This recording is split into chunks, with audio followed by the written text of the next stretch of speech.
does. How do we get to a point of consciousness then? How do we not take our impulse from smoking to something else? See, we are misunderstanding consciousness as just mental alertness. Mental alertness will help you to survive better. Consciousness is not about that. See, you know that you exist right now only because you're conscious, isn't it? You are conscious right now. That's why you know that you're here. Suppose you fell asleep. You don't know that you exist, isn't it? You don't know the world exists, nor do you know that you exist, simply because you're somewhat unconscious. Does it mean to say you're completely unconscious? No, you're still conscious when you're sleeping, but not conscious enough to notice the presence of many things. So consciousness is not whether it is present or absent, it is always there. The question is only the intensity and the volume of it. If we have to use an analogy, right now see, the lights are focused on us, so both of us are clearly seen. There are people hiding in darkness. Suppose you dim the light further, all these people will disappear, only two of us will be there. If you increase the voltage, suddenly they will all appear. They were always here. They were here all the time. Because the lights were dimmed, I could only see you and nobody else. If the lights were up, then you could see. This is all consciousness sees. Everybody is conscious. Question is how conscious. So to increase or to raise consciousness, what have we done in the societies?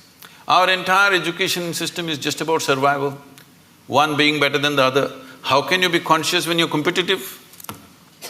When all you want to do is be better than somebody, your only joy is other people's failures. How will you be conscious? When you're enjoying other people's sufferings, other people's failures, this is what being number one means. I'm the number one means what? You're number 10, that's my joy. So I think this is sickness. From kindergarten, you're spreading this sickness into children and you expect them to be fantastic, it won't work like that. So do we need to change our systems? Oh, definitely.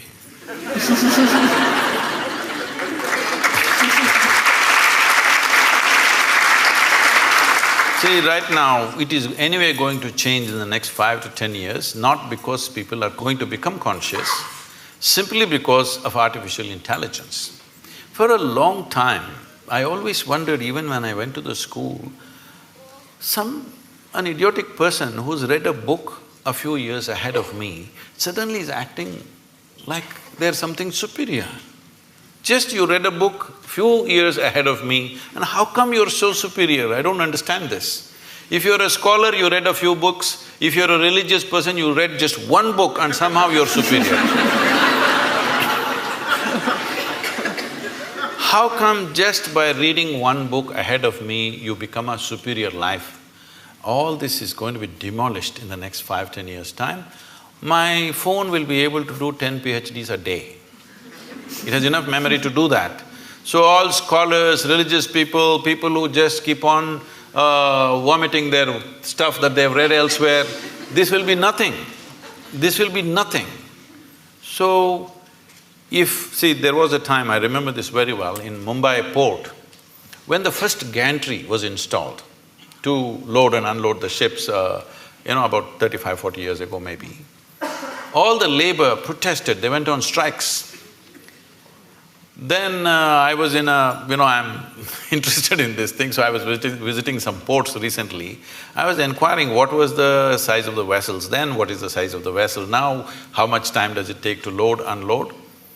At that time, the biggest vessels were about 30,000 tons or 35,000 tons, in that range. Today, most of the vessels are over 100,000 tons, some of them are 250,000 tons. But at that time, they were taking 26 to 28 days to unload one ship. Today, they unload a ship in less than 24 hours and they're unloading 12–15 ships at the same time. That is, in one day, 12–15 ships are unloaded. Why? Because from man's muscle, we move to machine. Right now, all the professors, scholars, all of them are crying, what will happen to our jobs? It's the same situation. What you could do with your intellect, a machine is coming which can do better. My first brush with artificial intelligence, as I saw it, was when I was 13 years of age. Today's children, everybody is on the iPads and screens all the time. When I was 13, for the first time I saw a flatbed calculator. So somebody brought it to school, I had never seen anything like that. They said multiplication, tuk tuk tuk tuk tuk, tuk tuk tuk tuk. Just came. Immediately I felt offended because if it can be done like this, why the hell are they torturing me in the arithmetic class?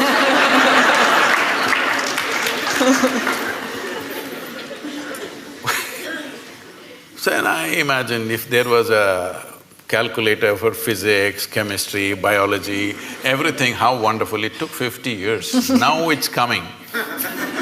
All the best for the children of the future, because they don't have to go through this torture of simply trying to retain something in your memory and believe that your memory is intelligence. Your memory is not intelligence. Your memory is a certain capability, all right, but intelligence is a different dimension of life. Consciousness means pure intelligence, unsullied by memory. Now if I look at you, oh, I know Yalda, oh, she's good, she's bad, she's my friend, she's my enemy, this, that, so much nonsense in my head. What happens now is, I don't see you the way you are right now. Yes? If my intelligence is sullied by my memory, I cannot see you and experience you the way you are right now. If I don't see you right now the way you are, I cannot see this flower the way it is right now, I cannot see the sunrise, I cannot see the sunset. For everything I have a stupid meaning in my head. There is no meaning in the phenomena of life. There is no meaning to sunrise, there's no meaning to a flower, there's no meaning to a cloud, there's no meaning to anything. It's just that it's fantastic, that's all. Meaning exists only in the psychological framework of the human being, and these meanings are simply because we are constantly dipping into our memory. In traditional terms in India, when we see people living out of their memory, we say, ayyo karma.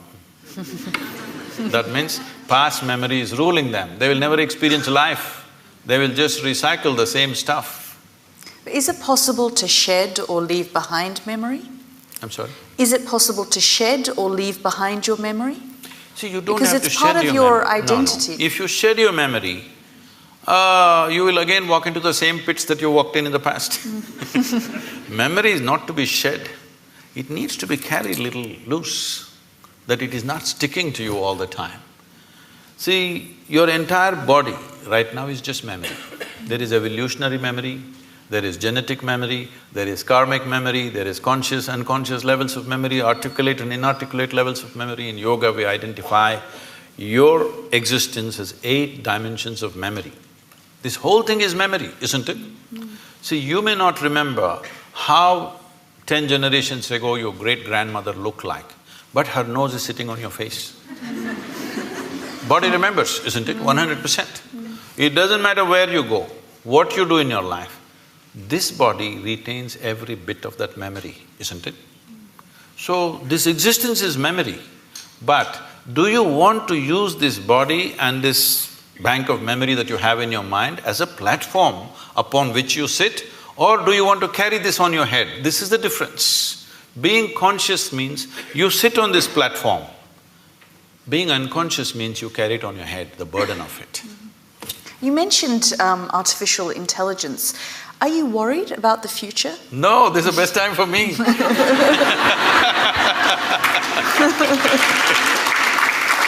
See, if, let us say, right now, you have read 10,000 things and you remember all that. I have not read anything. So, the value that you have is only the memory you have. But now I have a little gadget which knows 1,000,000 times more than you know. So now what is the value for you and me? What kind of a human being I am is the only value, isn't it? What nonsense you carry in your head is of no value. So this is a great time for me. This is great time for humanity, because now you being a human being will become more important than what nonsense you carry in your head. I'm sorry, this is head talk. So are you saying then that we are living in the best time in history? Definitely. Is there any question? Never before human survival was as well organized as it is today. If you had to start your morning, you had to take a bucket and go to River Thames, which is a mile away, and carry this bucket full of water. Tell me in this room, how many people are even fit enough to carry a bucket full of water for a mile? Now we're complaining because the warm water is not coming. There are two knobs you have to turn for warm and cold water. You want a single knob, so people are freaking in the morning. Two knobs have to handle. So, survival is better organized than ever before. When our concern was survival, we couldn't pay attention to other dimensions of life. See, once you come as a human being, if you had come as any other creature, stomach full, life settled. Once you come as a human being, stomach empty, only one problem, stomach full, 100 problems. Why this is so is, our life is not fulfilled with survival. When our survival is in question, we are just like any other creature. Only when survival is fulfilled, the dimensions of being human kicks in into our experience. When you're thinking of where is my next meal, we don't expect you to be very human. You lose it in many ways. Now survival is settled for a large part of humanity. Unfortunately, there's still populations for whom it's still a struggle. But I would say at least for 60% of the population on the planet, for the first time, survival is better organized than ever before. The world is safer than ever before, though people are constantly complaining. Well, you're talking about Sri Lanka, yes, it's an unfortunate incident. But 1,000 years ago, if 1,000 people died just 100 miles away, you would be sitting here thinking world is super peaceful. Yes or no? Today it's because of BBC that somebody dies somewhere, the blood flows into your sitting room. It's a good thing, at least your humanity is being evoked, otherwise it'll sleep. So I'm saying, in terms of violence, we are more peaceful than ever before. Our survival is organized better than ever before, and above all, our ability to communicate is better than ever before. These are not small things. Now the question is, what are we going to communicate? Are we going to abuse each other? Are we going to throw dirty things at each other? Or are we going to do something that will transform us as a generation, because this is our time on the planet? Are we going to make this the greatest time in the world ever? Or are we going to let this pass? That's all we have on our hands. What else do we have? That's all we have. All we have is a little bit of time, isn't it? Hello? All we have is a little bit of time. But most people think they're immortal. That's why they don't do anything. Because they think only other people die. They don't understand you and me will die. When we are born, we are geared to die. So it's only a question of time. Time is ticking away right now. As you sit here, from the time we came and sat here, we're 20 minutes closer to our graves, all of us. Yes, if you're conscious, if you think about death once in a way, it'll become a morbid thought. But if you're conscious that you're mortal, you would organize your time in the most productive possible way, isn't it? Are you worried about global leadership though? I mean, you say we're living in the best time it's the best time for us in terms of survival and technology, but if we look at the global phenomenons at the moment, I mean, even if we look at what's happening in this country with Brexit and identity politics and people feeling like they need to belong to a certain type of thinking or group on either side of the spectrum, is that not dividing us more and more? See, I think this reaction is happening not just here, in many places across the world. I've been talking to media and others saying, don't push the pendulum too much on one side, it'll inevitably swing the other way around. So people have been pushing it too much on one side about politically being correct, saying the right word, not the right thing. The right word you must use. If I say mankind, women will react. I'm saying, is everybody so screwed up in their head, all the time they're discriminatory? I don't think so. Some people are, of course. But today it's become like this. You know, it was very natural for me. If you see a child, you want to pick up the child, you want to do something, you want to talk to them, you want to hug them, whatever, because it's like a fresh flower. But today, you don't know whether to touch the child or not, because people are making such a big deal about it. I am not saying there are no issues, there are serious issues, this which needs to be addressed. But at the same time, when we push it to a paranoia level, instead of taking necessary steps, we make it a paranoia among people, then the other swing is inevitably going to come. Now somebody is saying, don't worry about all this ecological nonsense, nothing is going to happen, everything is fine, let's do everything as it is because this is all rubbish, because you pushed it too much. This is very important to understand, people who are concerned in this world. If you are a concerned human being, it's very important, whatever you think is right, you must not push it too much. If you push it too much, the reverse pendulum will anyway happen, you're seeing that right now. Talking about Brexit, is it okay?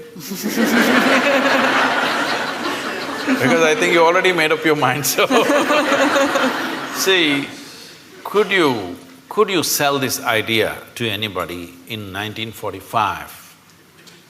1945, could you sell this idea that Germans, French, Italians, Spanish, English all come together as a union? Could you even think, I'm asking, after World War II? So in 50 years' time, when such a thing happens, it's not just an economic arrangement, it's a huge step in human consciousness, that with people that you fought so bitterly, bitterly means it can't be any worse. Human beings can't find any worse than that. After that, within 50 years, when the generation is still alive, many members of that generation are still alive, you thought of coming together, it's not a small thing. It's not just economic arrangement, it's not just euro versus your pound or whatever. It is a tremendous step for humanity. But now you want to go back on it? It's done. On that note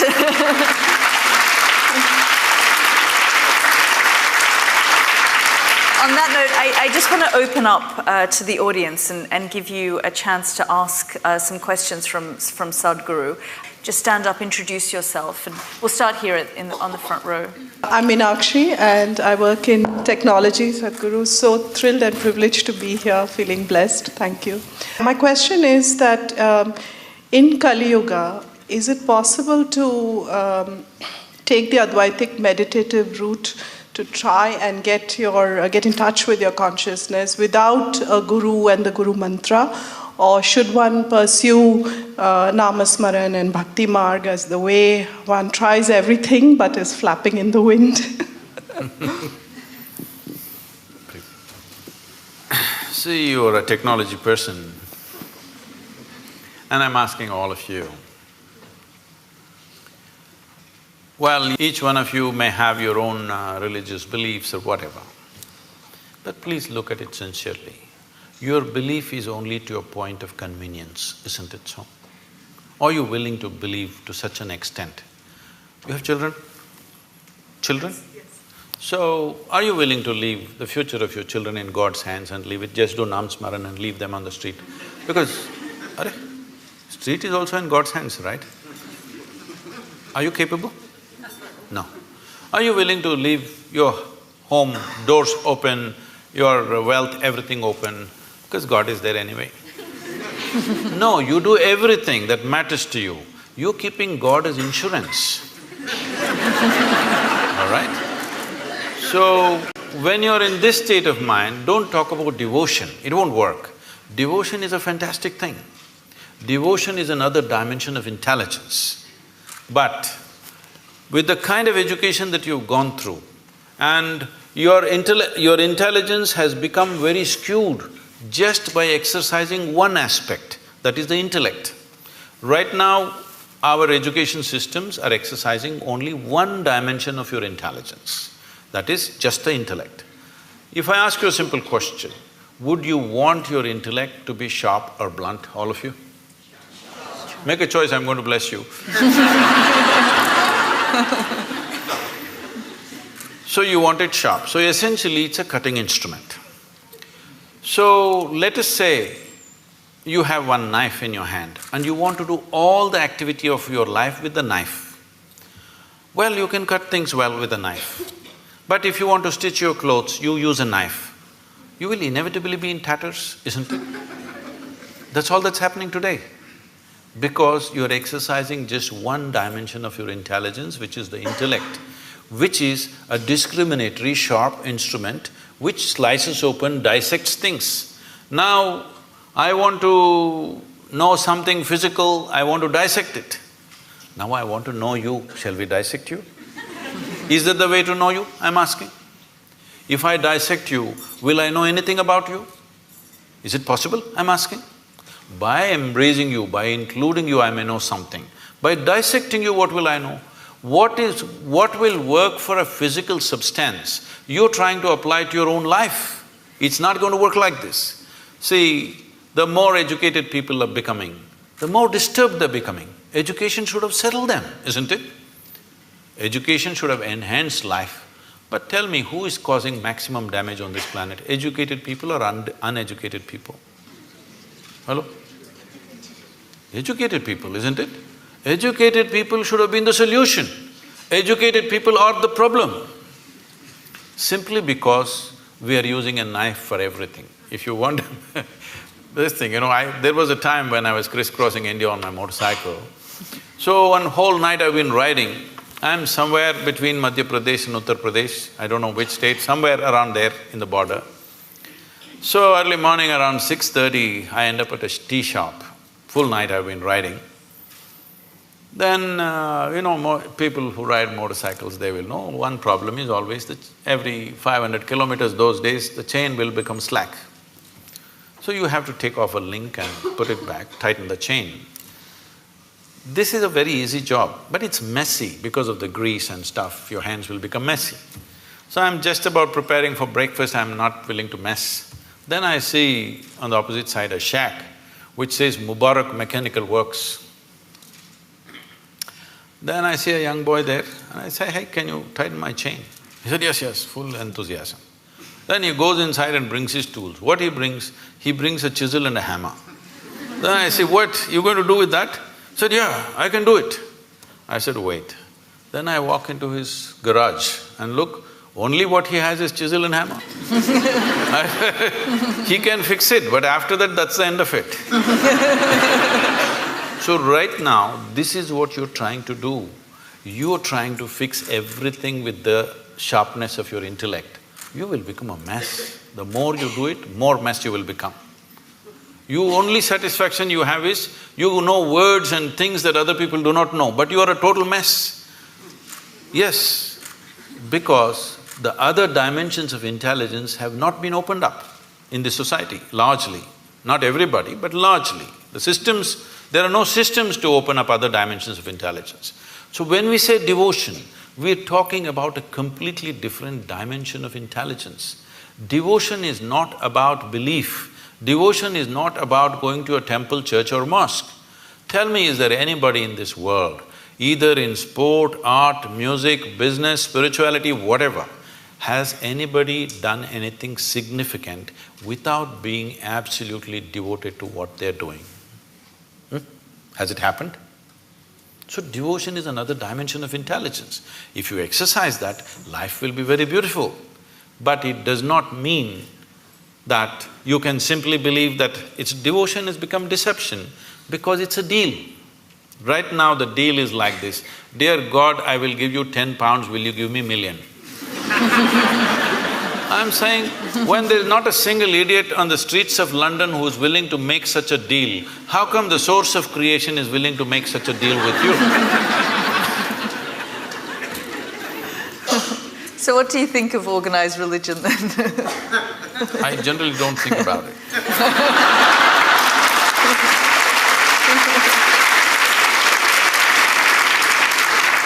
It is not that it has no use.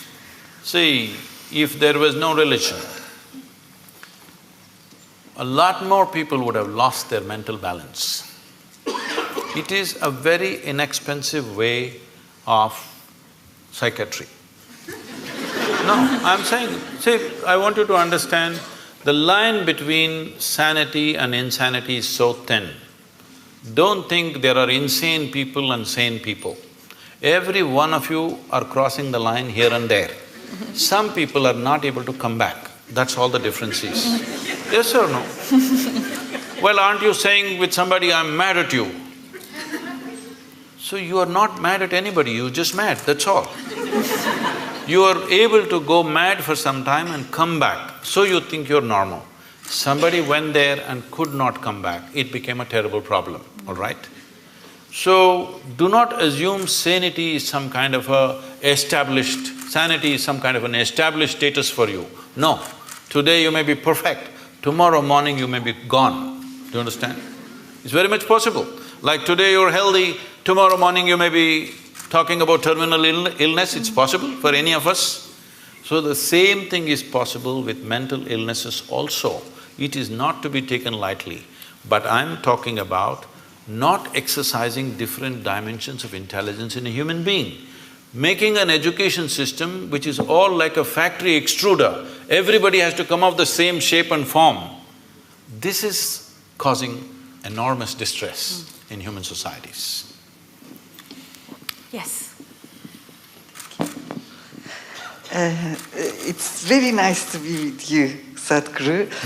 I wanted to know about Adiyogi, because I've learned and I studied some yoga for years, and I never heard about Adiyogi except from you. Oh, you thought Madonna invented yoga, is it?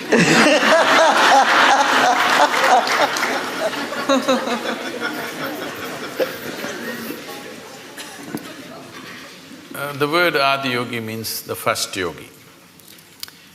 We don't know the exact time, but it's somewhere over 15,000 years ago. That much we know because of certain relics we have found and certain things that have been said, certain astronomical phases that they've talked about. Based on this, we estimate it's over 15,000 years ago, we don't know the exact time. So the significance of Adiyogi is this: for the first time for the human beings, he said, if you are willing to strive, you can cross all the limitations that nature has set up for you. Only thing is if you're willing to strive. And above all, the most important thing of this is, he's the first one. I don't want to take the credit away from the English people. Charles Darwin spoke about evolution about 150 years ago. You had a 200th birth anniversary recently. So, Adiyogi spoke of evolutionary process over 15,000 years ago. He spoke in a different language. When they asked how life happened, what is its beginning, what is its end, when his disciples asked him, he said, the first form of life was fish. Second form of life, he said, is a turtle, of amphibious life. That means life is moving out of water, finding its way on the land. You Indian people know about the 9 avatars. The next one is an animal, usually it's called a wild boar, because wild boar is supposed to be the most physical creature among the mammals. So he says, it's a wild boar. Next one is half man, half animal. Next one is a dwarfed man. Next one is a full-fledged man but emotionally volatile man. Next one is a peaceful man. Next one is a loving man. Next one is a meditative man. The next one, which is yet to come, is supposed to be a mystical man. That could be you. Because if you pull out a small thing in your hand and start speaking to somebody in India or America, you're quite mystical. If you only… Yes. I'm saying, if only you had a phone 100 years ago, you could claim you're God and people would have believed it. Yes or no? So, he's not talking about individual people, he's talking about different stages of evolution. If you look at what Adiyogi spoke, in many ways it runs absolutely parallel to what Charles Darwin spoke 150 years ago. So he spoke about evolution and he said, till now evolution happened without your consent. Now you have the privilege to decide how far you want to evolve. He said, this is the most significant aspect of being human is this, that you decide your evolution. When you were a monkey, it's not my statement, it's Charles Darwin, okay? When you were a monkey, you did not decide, I want to become a human being. Nature just pushed you on for whatever reasons. But now that you're a human being, now you can decide what kind of a human being you want to be. This moment you can be like a brute, next moment you can be godlike. Both are possible for you right here. So he said the most significant dimension of being human is you determine your evolution. This is the only creature on the planet who has that freedom to do that. He said this is the most important thing, and he gave 112 methods through which a human being can evolve to their ultimate nature. So that's why Adiyogi. Namaskaram, Sadhguru. I would like to know about science of consecration, and if I'm worthy of knowing it, how do I go about it? Oh. Well, we must congratulate Yalda, because in the next 3 weeks she will be a mother. Thank you.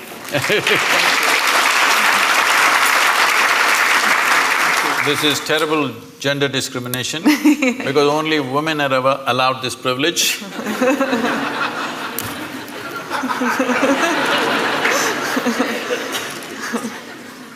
So, she was talking to me about how she's conscious when there is a situation in any place, given place, without any logic to it, conscious of certain energies and how different people and different forms and different spaces impact you. So the science of consecration is just this. The best material to consecrate is a human being. Because of all the physical forms on this planet, this is the most evolved physical form. The easiest thing to consecrate is a human being. But the problem with the human being is, every few minutes they'll make a U-turn. You can consecrate them right now, by tomorrow morning we don't know. So first of all, to get them committed to stay with whatever is given to them is a big issue, especially in today's world. Because of that, we consecrate other forms. We always want to choose a form or a substance, first of all, which is of the highest density possible, because physical form, its strength and its integrity depends upon its density.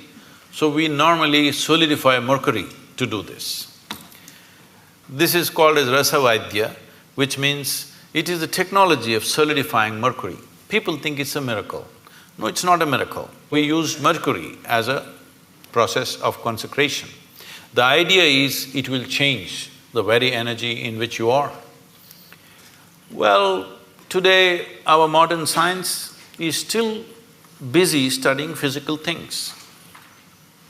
Everything physical about you has been gathered from outside, isn't it so? Hello? What you call as my body is just a piece of this planet. You slowly gather it by the food that you eat. So if everything physical about you is just something else, not you, what you gathered cannot be you. What is you? Definitely there is a dimension beyond physicality. If you ignore that, there's simply no life. But right now, still the logic, the human logic which thinks it is scientific is still at this level of logic that except what I can measure on the instrument does not exist. So actually all of you do not exist because you cannot be measured. This happened to me. I don't subject myself to these indignities anymore. Way back, because of some obligation, I was in some institute, they said, we want to measure your gamma waves. I didn't know I had gamma waves. They said, no, there are gamma waves in your brain, we will measure it. So they put 14 electrodes into my body and they said, meditate. I said, I don't know how to meditate. They said, you teach everybody meditation. Yes, I do, because they don't know how to sit still. If you want, I will sit still. But this is the whole problem. Their problem is they want what kind of meditation? They want a name and the process, and they want to measure the result. So I am not going to give them that pleasure. I said, if you want, I'll sit still. So I simply sat. After about 20 minutes, with some metallic object, they're hitting that funny place in your elbow, where it hurts most. Then I thought it's part of their experiment and I sat there. Then they're hitting my ankle, my knee. It became quite consistent and painful. Then I opened my eyes and said, am I doing something wrong? Why am I being beaten? They said, no, according to our instruments, you are dead. I said, this is a great diagnosis you have. But then they thought through and they said, no, it looks like your brain is dead. I said, I will stay with the first opinion. I am dead like this is okay with me. Brain dead if you give me a certificate. That's not going to be good. Why I am saying this is, the essential life that you are, you think you are going to measure it in some instrument? Only physical processes will measure, isn't it? And you know, everything physical about you is from outside, it's not yours. It's not yours, it's just a piece of the planet. So, you can't be measured, so you don't exist. What a great conclusion are you making? So what is consecration? Is a dimension of energy which is not physical in nature, but it's life, concentrated life, let's say. Consecration is a way of creating a very concentrated life process. If you walk in, it's like that. So, in certain cultures, particularly in India, every street we consecrated at one time. But people slowly misunderstood, thinking these are temples for worship, whatever, it all went into all kinds of things. But still there are fantastic spaces of consecration in that culture, you must come and experience this. These days they're measuring some bio stuff and all, they're saying some fantastic things happening, I don't know what their meters are. But I know this, Yalda is saying she knows this, if you walk into a space, you know how alive or dead that space is. So is it measurable by something? No. Only life knows life. When life meets life, it knows. When life meets death, it knows. Is there some instrument to measure this? No, because all your instruments can only measure physical processes. So consecration is that concentrated life process. No human being should live in unconsecrated spaces. If you care for humanity, especially children below 14 years of age, believe me, if you make sure they spend a certain amount of time in consecrated spaces, you will not have any of this nonsense about adolescence problems. See, right now, toddler… if you're an infant, diaper problems, toddler means he's running away problems, adolescent means some other problem, middle age means crisis, old age means horrible. When are you going to live, I'm asking? You're looking at life process as a problem. It's not a problem. You're making it a problem because you're trying to fit life into your intellect. No, your intellect fits into this life perfectly well. If you try to fit this life into this intellect, it's not going to work. So consecration is a dimension and a science and a technology with which you concentrate life in such a way, if you walk in, your whole energy system bursts forth. You will see we have created spaces like this. If people just walk in, sheer intensity, simply tears start flowing. They don't know why. Simply the intensity of the place, simply tears start coming. You must every day, your cheeks should be washed with tears of love, joy and ecstasy. If this doesn't happen, you're not living yet.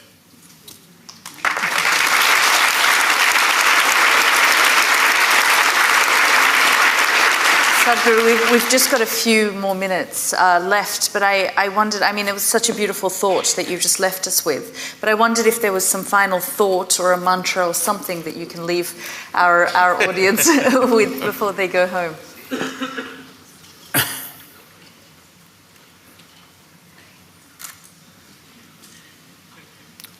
See, this is what I would like to change. To learn ABC, just 26 alphabets in English language, If you come to Tamil language, 212 alphabets, at least it's complicated. Only 26 alphabets. Tell me, how many years did you spend just learning the alphabet and learning to use it? Your basic education till high school, this is all you're doing, learning to use the language and using the language so that you can understand whatever comes your way, this is all. At least 12 years. 12 years you spent, one solar cycle that's called in yoga. One solar cycle you spent just to learn a language, to communicate with people. But to transform your life, you want a 2-minute mantra.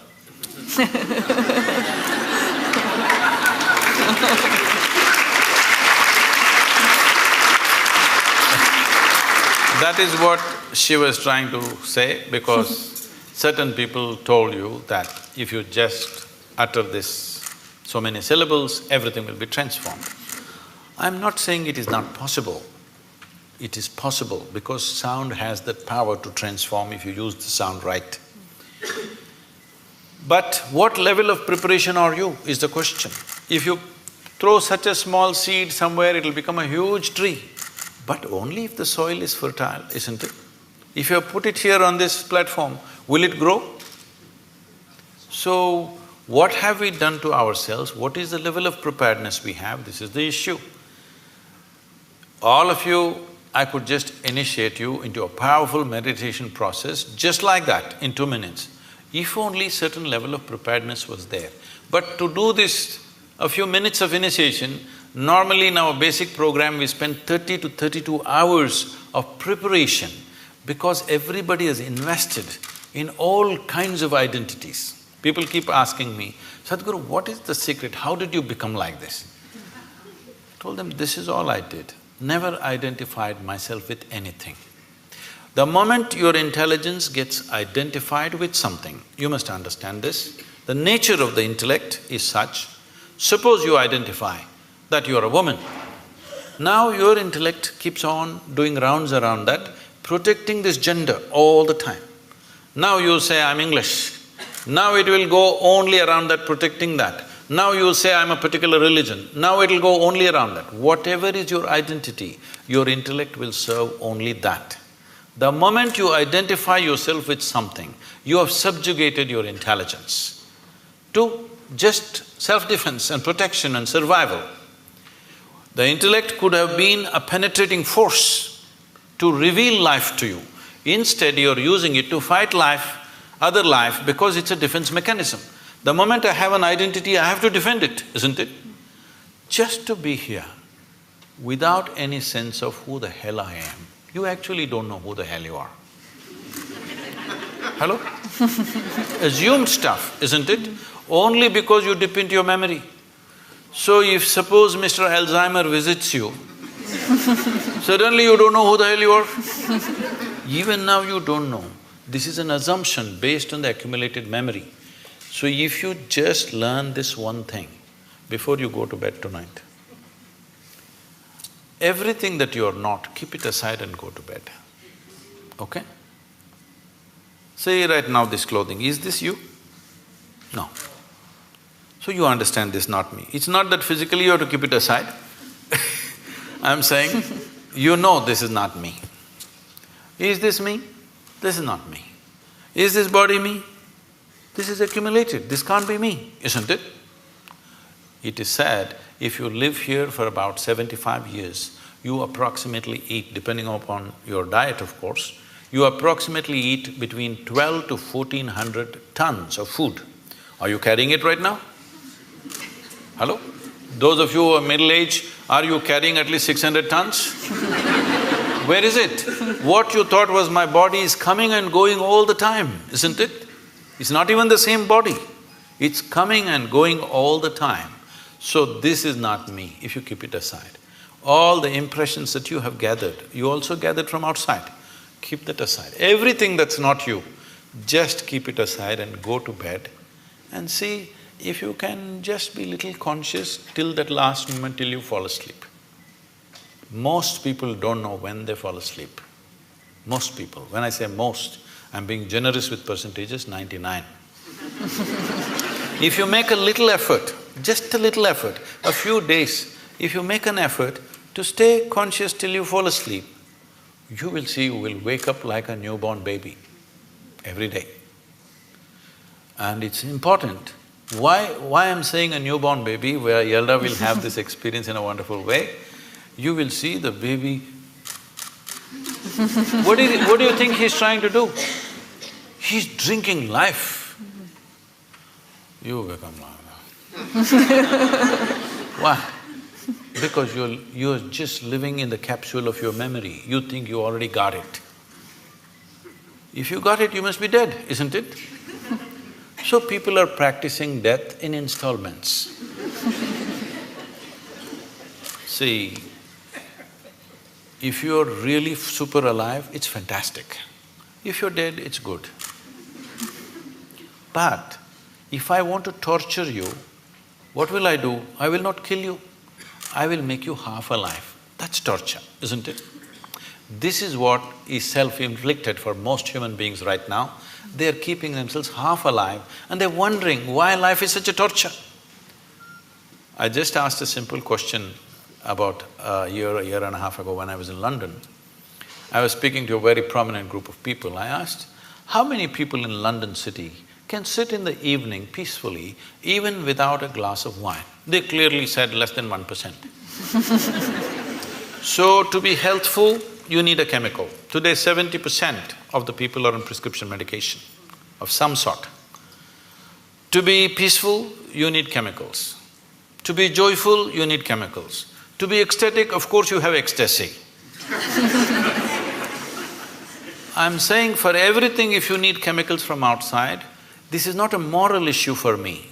The concern is this, if 90% of the population is doing chemicals to be healthful, joyful, peaceful, everything, the next generation that you produce will be less than you. This is a crime against humanity. Next generation should be at least one step ahead of us. But if you produce a generation which is behind you, you're seeing this, you're beginning to see this everywhere. If you produce a generation which is less than you have committed a serious crime against humanity. This will happen in a big way if we don't go off chemicals, both prescribed and otherwise.